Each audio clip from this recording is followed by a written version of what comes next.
Thanks for watching the Council in Brief. I'm Susan Kennedy. We're here with a complete wrap of all the news of the Montgomery County Council for the second week in February. We begin with the January snowfall that left more than 100,000 county residents without power for days on end. Once again, officials from PEPCO appeared before council members to answer questions about the utility's reliability. And once again, there were those same promises in response to those massive power outages. Our citizens justify. Council members, particularly Vice President Roger Berliner, we are tired of the excuses. Were upset that PEPCO CEO Joseph Rigby declined to appear at the briefing, and the full-page ad apology by the utility in the Washington Post did little to satisfy him. I'm getting very tired of the PR blitz. I want to see performance. I want to see real commitment. It's the beginning, but quite frankly, he should have been here today speaking to our council and turning publicly and being held accountable publicly for their actions.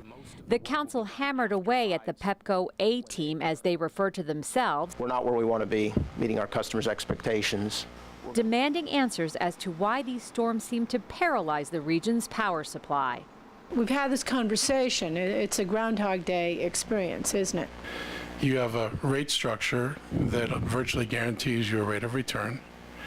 And it's hard for me to imagine why any of this is really believable. PEPCO ranks in the bottom quartile for day-to-day reliability, and it's been there for several years. Officials briefed council members on a 6-point plan for improving that ranking, including increased tree trimming and purchasing vehicles that can get to residents quicker. It's a 5-year plan that they say they are implementing aggressively. When we go through and we work on the feeders, we're going very aggressively to trim the trees to take care of that outage problem. We're working to improve all of the infrastructure that feeds the customers so it'll perform better both during the normal day-to-day and also during storms. State regulations allow utilities to collect higher fees to compensate for outages.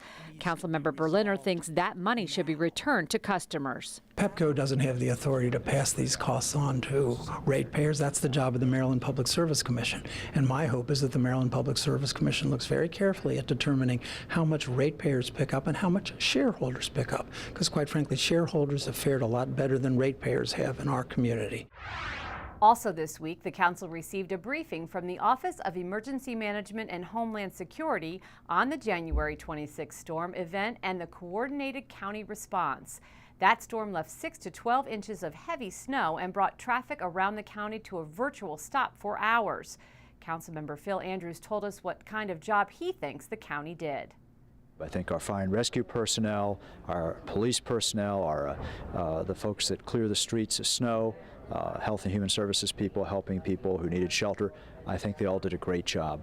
The problem, it seems to me, since we had gridlock on the streets, which caused great problems for getting these jobs done, especially for public safety personnel and for highway services cleaning and plowing the streets, is that we had a problem with the regional approach to having employees go home before the snow started. Maryland Senator Ben Cardin paid a visit to the council office building to discuss the status of federal projects in the county. On the agenda was the Quarter Cities Transitway, the Purple Line, and transportation improvements around the National Naval Medical Hospital in Bethesda. Senator Cardin assured council members that those projects are still a priority at the federal level and that he is committed to getting Montgomery County as much funding as needed to move these projects ahead. Along those same lines, Transportation and Environment Committee members have been briefed on transportation priorities at the state level for the coming year. This list consists of those unfunded state projects that officials see as a critical component to the future of Montgomery County and its economic viability. My hope is that the state legislature will, in fact, take up an increase in our gasoline tax, and that is critical to our being able to fund any of these projects, whether they be transit or road improvements. The state has literally no money in the Transportation Trust Fund to give to counties like ours, and we have great needs. And so if we're not prepared to take that step, the logical nexus, of course, between transportation and gasoline, it couldn't be more obvious. Well, that does it for this edition of the Council in Brief. For County Cable Montgomery, I'm Susan Kennedy. Thanks for watching.